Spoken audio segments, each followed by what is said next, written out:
you didn't tell the president that you had cancer, that you were being treated for cancer, or that the treatment for that cancer had gone wrong, because you saw it as personal and medical. And I think a lot of us have empathy for you in that regard.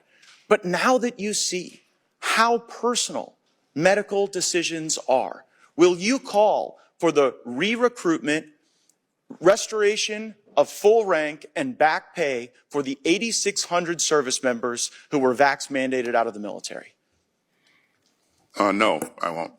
So on March 4th, 2021, you authored a memo. It was entitled Message to the Force. And in that memo, you said that there would be clear and swift accountability for anyone who didn't meet the highest standards of the Department of Defense. Now, however this worked out, we all acknowledge that what you did here didn't meet the highest standards, right?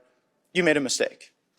I admitted to... Yeah, okay, so we got that. So then the question is, what becomes the clear and swift accountability? Now, you're not going to be discharged, right? No? That's right. Okay, you're not going to be suspended. You're not going to be demoted, and you're not going to have your pay cut. None of those things are going to happen to you, right? That's right. Okay, so you come here seeking some grace and some forgiveness. And I want you to know that one of the service members who you vax mandated out of the military sent me the parable of the unforgiving debtor. And it's in the book of Matthew, it's verses 21 to 35. The man fell down before his king and begged him, "Please be patient with me, and I will pay all the debt." Then his master, filled with pity for him, released him and forgave him of his debt. But when the man left the king, he went to a fellow servant who owed him a few $1,000s. He grabbed him by the throat and demanded payment. His fellow servant sat down and begged him for a little more time. "Be patient with me, and I will pay it," he pleaded. But his creditor would not wait. He had the man arrested and put in prison until the debt could be paid in full. When some of the other servants saw this, they were very upset. They went to the king and told him everything that had happened.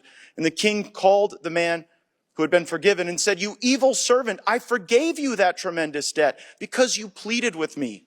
Shouldn't you have mercy on your fellow servant, just as I had mercy on you?" Then the angry king sent the man to prison to be tortured until he had paid his entire debt. Mr. Secretary, you come to us seeking forgiveness, but you offer none. And it seems as though the pattern is repeated. You make a mistake, like on the vax mandate and here regarding your notification, then you get busted. President Biden had to sign something into law reversing your vax mandate. You got busted here, not because you came forward, but because we learned of this through other means. And then after you get busted making a mistake, you want that benefit, but you don't want to extend it to others. This isn't swift or clear. You're not meeting your own standards that you set for yourself. And you say that the DOD is a learning organization. Haven't you learned yet that the military is weaker, not stronger, with the 8,600 people that you vax mandated out of the military? Just one point, Congressman. The reason I'm here is because the chairman requested that I appear to talk about the circumstances surrounding my hospitalization. But don't you see the hypocrisy in it?